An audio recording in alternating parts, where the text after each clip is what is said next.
It is Saturday, September 6th, and Venezuela buzzing U.S. warships stationed off their coast. President Trump responding to this, deploying 10 F-35s down to Puerto Rico and delivering a deadly warning to Maduro. We're going to show you that. Chicago about to get a lesson in law and order. We're hearing the National Guard is coming to Chicago. They could arrive today, this evening, tomorrow morning. They are coming. And Democrats in the city preparing to resist, they say. Wait till you see what they're doing. And Kamala Harris now in the hot seat as more details revealed about just how much of Biden's power was delegated to her and other people illegally. Wait till you see this and more stories as well from around the country. Venezuelan dictator Nicolas Maduro rallying his 8 million citizens to fight the United States, claiming it's essential to their sovereignty. This comes as President Trump deploys stealth fighter jets to the Caribbean and puts the Maduro regime on notice. And there are new concerns tonight of an escalating conflict between the U.S. and Venezuela. Reports tonight of Venezuelan military aircraft flying over a U.S. Navy destroyer for a second time in 2 days. It all started with the U.S. military carrying out a strike on a boat the White House says was operated by the drug cartel Tren de Aragua. So yesterday, for the second time in 2 days, Venezuela using F-16s built in the U.S. to buzz U.S. warships in the South Caribbean off the coast of Venezuela. President Trump responding, deploying 10 F-35s to Puerto Rico and issuing this blistering warning to Nicolas Maduro. Do not do that again, or you'll get blown out of the sky. You put our naval assets in danger, our personnel, our sailors. You will be shot down. Watch. Venezuela flies jets over U.S. naval vessels again. Well, I would say they're going to be in trouble. We'll let them know about that. We heard that happen, but it wasn't really over, not like they described. But I would say, General, if they do that, you have a choice of doing anything you want, okay? If they fly in a dangerous position, I would say that you can, you or your captains can make the decision as to what they want to do, all right? Sure. Sir, how close did they get, Mr. President? You said they didn't go over. Say it? How close did they get? You said the planes did not Well, I don't go want to over. talk about that, but if they do put us in a dangerous position, they'll be shut down. Thank you very much, everyone. President Trump putting U.S. forces in the region on a war footing. At least 8 American naval vessels, warships, and a nuclear-armed submarine now in the region.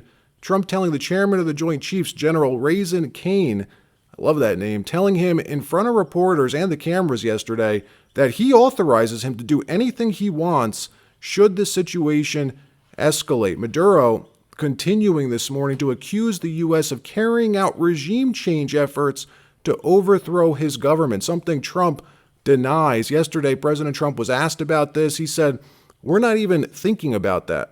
Watch. Would you like to see regime change in Venezuela? Well, we're not talking about that, but we are talking about the fact that you had an election which was a very strange election, to put it mildly. I'm being very nice when I say that. I can only say that billions of dollars of drugs are pouring into our country from Venezuela. The prisons of Venezuela have been opened up to our country. They've taken their prisoners, the worst prisoners, murderers, Tren de Aragua. The worst prisoners that you can ever imagine are now happily living in the United States of America. Now, many of them we've gotten out.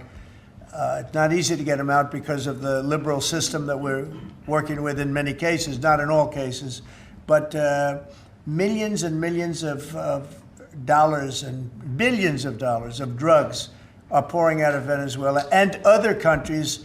Look, China, what they're doing with fentanyl is a terrible thing. It comes through Canada and it comes through Mexico, but a lot of it's coming through Venezuela. Venezuela's been a very bad actor, and we understand that. And when you look at that boat, you see the bags of whatever it is there. Those bags you know what those bags represent? Hundreds of thousands of dead people in the United States.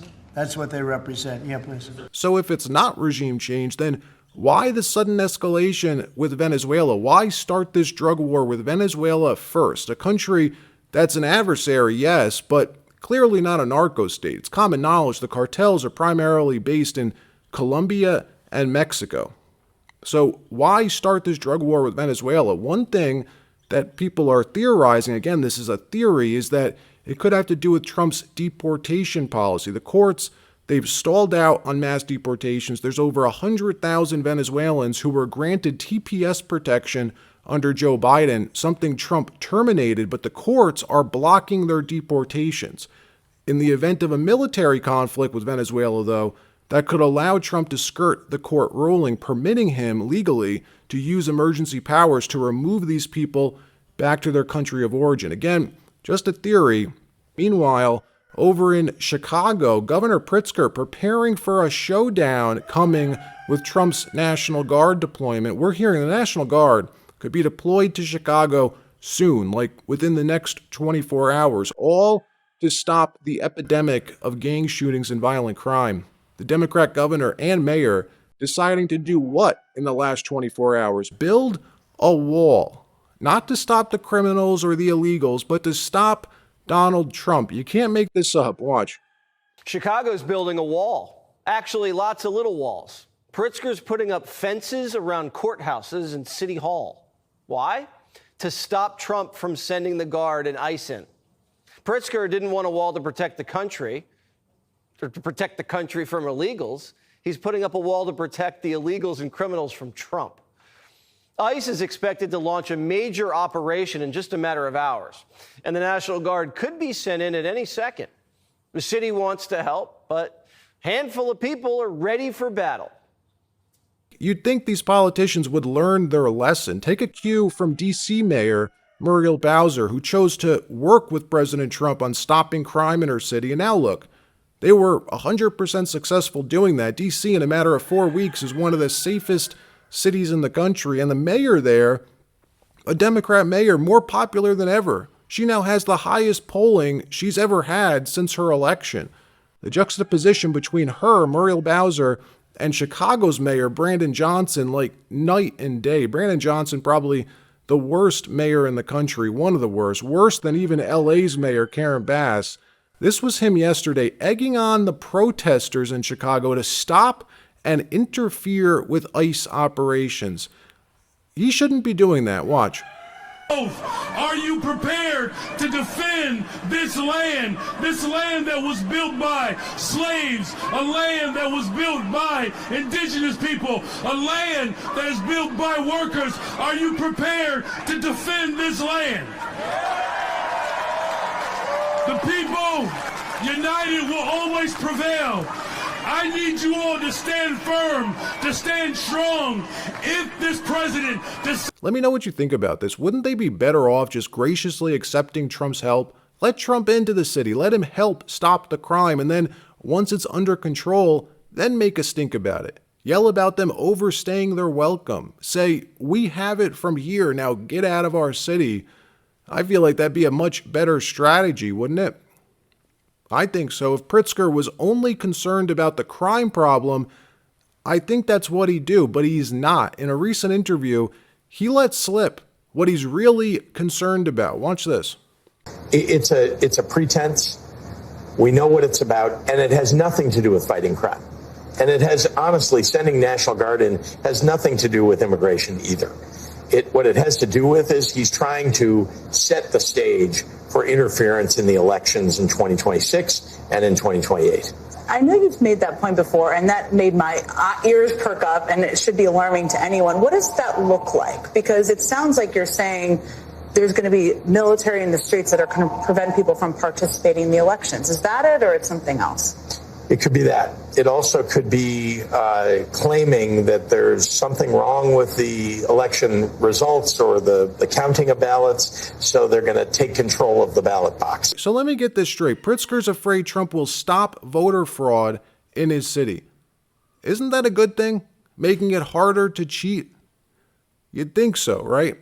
In another story, explosive memos revealing complete chaos in the final months of the Biden administration. How Biden never approved these mass preemptive pardons like they said he did and outsourced the clemency power to Kamala Harris. If true, that's illegal, not allowed. Only the President of the United States holds the power to pardon, not the DOJ, not the Vice President, nobody other than the President of the United States. New internal Biden memos showing which you could see here showing in these clemency meetings, it was VP Kamala Harris who attended and was the person who requested to review the petitioners individually, even raising detailed questions, it says, with the White House counsel clemency team, and introduced significant unexpected delays as Kamala Harris had to personally review the candidates. Does this include people like Anthony Fauci and Adam Schiff? I don't know. The memos also showing Joe Biden was nowhere to be found. Given the president's schedule, it says it can often take days or weeks for him to review and approve the clemency package. Even saying in writing in this memo, in the last round of clemencies, Kamala Harris's approval was sufficient to obtain presidential approval. Boom. There it is. Watch.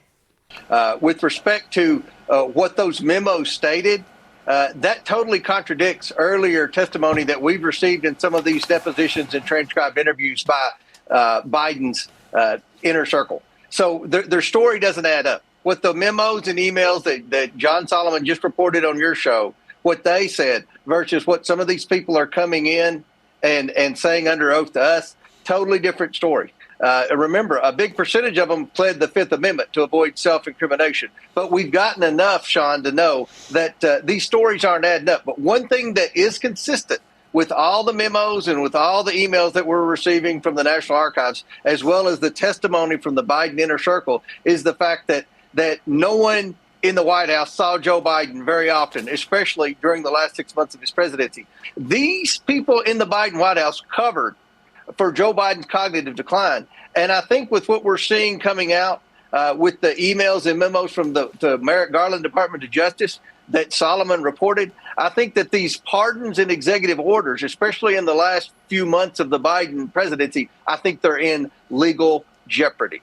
So, look, what we're likely going to see here is the pardons that were given, these preemptive pardons in the last months of Biden's administration, pardons to Fauci, Schiff, the rest of the J6 committee, and others will be ruled null and void in the courts, and good riddance. All right, that wraps up this episode. Like, subscribe. We'll see you next time.